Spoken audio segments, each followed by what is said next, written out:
ሰላም ጤና ይስጥልን ውድና የተከበራችሁ የቻናላችን ቤተሰቦች ዘወትር አክብሮታዊ ሰላምታችን እስከ ዓለም ዳርቻ በያላችሁበት ድረስ ለሰዓቱ ለእናንተ ይመጥናሉ ያልናቸውን ዕለታዊ አነጋጋሪ ዘገባዎችን እናስደምጣችሁ በተለመደው የመረጃ ሰዓታችን ተመልሰን መጥተናል። ዛሬም እንደ ወትሮ ዝግጅታችንን ላይክ፣ ሼር፣ ሰብስክራይብ እና ኮሜንት በማድረግ የከበረ ድጋፋችሁን ታሳዩን ዘንድ በአክብሮት እንጠይቃለን። ለሰዓቱ መደመጥ ያለበትን ወሳኝ መረጃ አርዕስቱን በማስተዋወቅ እንጀምራለን። የአዲስ አበባ ዙሪያ የአዳነች አቤቤ ምሽግ ቁፋሮ እጅግ አነጋጋሪ ታሪካዊ ክስተት ሆኖ ብቅ ብሏል።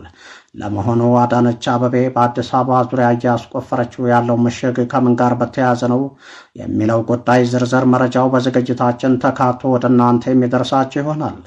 በሌላ መረጃ በዛሬው ዕለት አዲስ አበባ ከተማ የገቡ ሽምቅ ተዋጊዎች አሉ በሚል የአዲስ አበባ ከተማ የሰላምና ደህንነት ቢሮ በከፍተኛ ሁኔታ እየተራወጠ የሚገኝ መሆኑን ከቦታው በደረሰን መረጃ መሰረት ማረጋገጥ ችለናል። እንደሚታወቀው ከዚህ በፊት ወደ አዲስ አበባ ከ6 በላይ ሽምቅ ተዋጊዎች ወደ ከተማይቱ ገብተዋል በሚል ሰላምና ደህንነቱ አዲስ አበባ ላይ ያገኘ ያጣውን በውር በድንብሩ ሲናከስና ሲያስር ብዙ ግፍና በደል ሲያደርስ የቆየ መሆኑ ይታወቃል። ለመሆኑ በዛሬው ዕለት ደግሞ ምን አይነት ሽምቅ ተዋጊዎች ወደ ከተማይቱ እንደገቡ በዝርዝር በዝግጅታችን አካተን መረጃውን ወደ እናንተ የምናደርሳችሁ ይሆናል። በተከታዩ መረጃችን ከአማራ ክልል ሰራዊቱ ለ4 ኪሎ ቤተ መንግስት እጅግ አስደንጋጭ የሆነ መልእክት መላኩ ተሰምቷል። ለመሆኑ ሰራዊቱ የላከው መልእክት ምን የሚል ይዘት አለው የሚለው ጉዳይ እንዲሁ በዝርዝር በዝግጅታችን ተካቶ ወደ እናንተ የሚደርሳችሁ ይሆናል። ውድና የተከበራችሁ የዝግጅታችን ቤተሰቦች በዚህ መረጃ ጊዜያችን እነዚህንና ሌሎች በአርዕስተ ጉዳዩ ላይ ያልተካተቱ ዝርዝር መረጃዎችን ስናደርሳችሁ አብራችሁን ስትቆዩ የሚባክኑ ሰከንዶችና የሚያስቆጭ ጊዜ እንደማይኖራችሁ በመተማመን ነው። በቀጥታ ወደ ዝርዝር መረጃው አመራን። እንደምናስታውሰው በሀገራችን ኢትዮጵያ ያኔው 2010 ዓ.ም የለውጥ አብዮት ከመጣበት ጊዜ ጀምሮ ወደ 4 ኪሎ ቤተ መንግስት የገቡትና አብይ አህመድ የስልጣን መንበሩን በተቆናጠጡ ማግስት አማራው ላይ ጦር አዝምተው አማራውን በጠላትነት ፈርጀው ኦሮሚያ የምትባል ሀገርን ለማዋለድ የጀመሩትን ፕሮጀክት ለማሳካት እንቅፋት ይሆነናል ብለው ያሰቡትን አማራውን በጠራራ ፀሐይ በሄደበት ሁሉ አፍነው በማሰር አዲስ አበባ እንዳይገባ ቪዛ እየጠየቁ ባለማት ሀገሩ ባይታወር እንዲሆን አድርገው በጠራራ ፀሐይ ቤቱን በላዩ ላይ እያፈረሱ አማራው በግፍ እንዲገፋና ብዙ መስዋዕትነትን እንዲከፍል አደረጉት። አለፍ ሲልም ከኦሮሚያ ክልል አማራውን ለማጽዳት አቅደውና አልመው መንግስት ያደራጃቸው ሸኒዎችን በማዘጋጀት አማራው በኦሮሚያ ክልል በግፍ እንዲገደል አደረጉት። ይህንን ተከትሎ በአማራ ላይ እየደረሰ ያለው ግፍና በደል ያንገፈገፋቸው የአማራ ፋኖች ዱር ቤቴ ብለው ለአማራነት መስዋዕትነት ለመክፈል ጫካ ገብተው የነፍጥ ትግልን እንዲጀምሩ አደረጋቸው። የሀገራችን ኢትዮጵያ የፖለቲካ ታሪክ እንደሚያሳየውም ሆነ የዓለም የፖለቲካ ታሪክ ወደኋላ መለስ ብለን ብንዳስሰው የሚያሳየን እውነታ አምባገነኖች አወዳደቃቸው ምንጊዜም የከፋ መሆኑን ነው። ዳሩ ግን ከህወሓትም በከፋ መንገድ በአጭር ጊዜ የሚቀጭ ድርጅት ሆኖ እየተጣደፈ የሚገኘው የዘመኑ ዘመን አመጣሽ ብልጽግና ስርዓት አሁንም ከራሱም ሆነ ከትላንቶቹ አምባገነኖች ስህተት መማር ተስኖት ከትላንቶ በባሰ የክፋትን መንገድ ይዞ ጥድፊያውን ቀጥሎበታል። እንዲህ ባለ መንገድ የአምባገነንነትን ጉዞ የጀመረው ብልጽግና በአዲስ አበባ እጅግ አስደንጋጭ የሆነውና ያልታሰበው ታሪካዊ ክስተት ገጥሞታል። ይህንን ተከትሎ አዳነች አቤቤ በአዲስ አበባ ዙሪያ ምሽግ እያስቆፈረች መሆኑ ተሰምቷል። በተለይም ደግሞ አዲስ አበባ ውስጥ በርካታ የሽምቅ ተዋጊዎች መግባታቸውን ተከትሎ ከተማይቱ በከፍተኛ ስጋት ውስጥ የምትገኝ መሆኑን ያረጋገጡትና አዳነች አቤቤ የሚይዙትን የሚጨብጡትን ያጡ በመሆናቸው አሁን ላይ በአዲስ አበባ ዙሪያ ምሽግ እያስቆፈረ መሆኑን ከቦታው በደረሰን መረጃ መሰረት ማረጋገጥ ችለናል።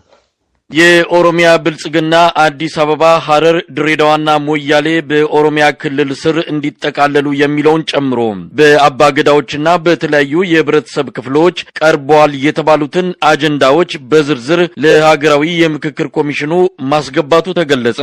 ብልጽግና ፓርቲ ውህድ ነው፣ የኢህአዴግን ግንባር ፓርቲዎች አጥፍቶ አንድ ወጥ የፖለቲካ ፓርቲ ሆኗል የሚለውን ባፈረሰ መልኩ የኦሮሚያ ብልጽግና ጽህፈት ቤት ለብቻው አጀንዳዎቹን ማስገባቱ አነጋጋሪ ሆኗል።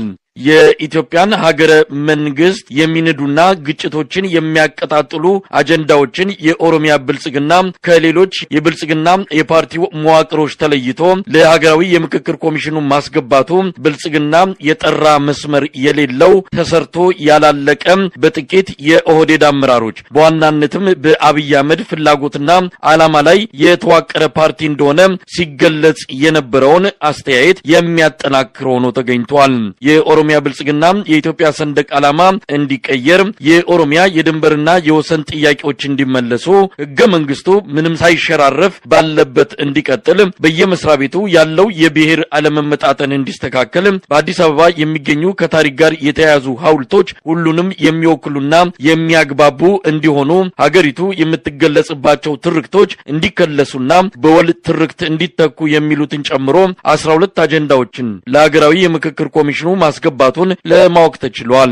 የኦሮሚያ ብልጽግናና የኦሮሞ ነጻነት ግንባር ያቀረቧቸው አጀንዳዎች ሙሉ በሙሉ ተመሳሳይ ናቸው ያሉን የአንከር ሚዲያ ምንጮች በተለይም የአዲስ አበባ ጉዳይ በከፍተኛ ደረጃ ትኩረት የተሰጠው መሆኑን ገልጸዋል።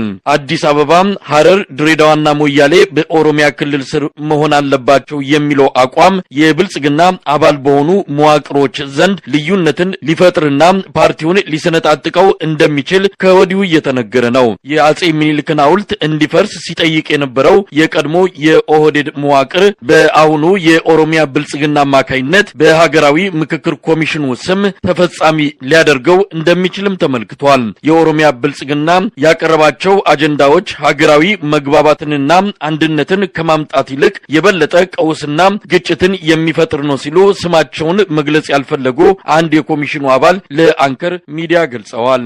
አማራ ክልል በተለያዩ አካባቢዎች በፋኖ ኃይሎችና በብልጽግና ጥምር ኃይሎች መካከል ከፍተኛ የተባለ ጦርነት እየተደረገ መሆኑን ለማወቅ ተችሏል። በተለይ በሰሜን ጎንደር በወግድና ጠዋይና በተባሉ ከተሞች ላይ ለ3 ቀናት በተደረገ እልህ አስጨራሽ ውጊያ 68ኛ ክፍለ ጦር ሙሉ በሙሉ ተደምስሷል። በዚህ ውጊያ የተሳተፉ ተከዜ ክፍለ ጦር፣ ጭና ክፍለ ጦር እና ሰሜን አምባራስ ክፍለ ጦር በጋራ ባደረጉት ውጊያ በዚህ ውጊያ ከ70 በላይ ምርኮኛ ሲማረክ ከ200 በላይ ነፍስ ወከፍ እና ከ10 በላይ ብሬንና ስናይፐር ተማርኳል። ከ200 በላይ የአገዛዙን ጦር ጨምሮ የሻለቃ አመራሮች እንዲሁ ተደምስሰዋል። ይህ ውጊያ በአባት አርበኞች አርበኛ ሰፈር መለስ እና በአርበኛ መሳፍን ተስፉ ልጆች የተመራ ሲሆን በአርበኛ ምሬ መሳፍን የተመራ መሆኑን ለማወቅ ተችሏል። ይህ ውጊያ ሙሉ በሙሉ ተጠናቆ የአካባቢውን ውጊያ የተደረገበትን አካባቢ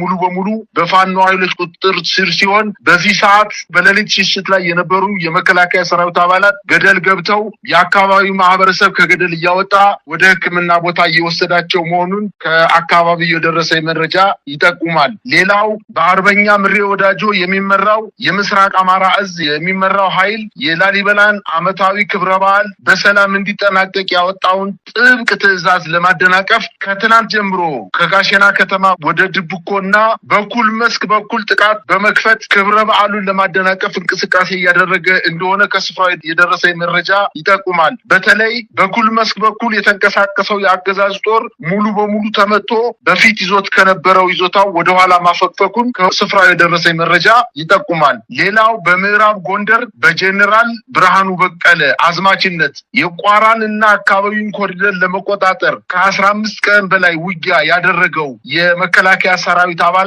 በተለይ በሽንፋ በኩል እየተደረገ ባለው ትንቅንቅ የአገዛዝ ጦር ክፉኛ ተመቶ አፈግፍጎ ወደ ሸሄዲ ከተማ እንደተመለሰ የደረሰ መረጃ ያሳያል።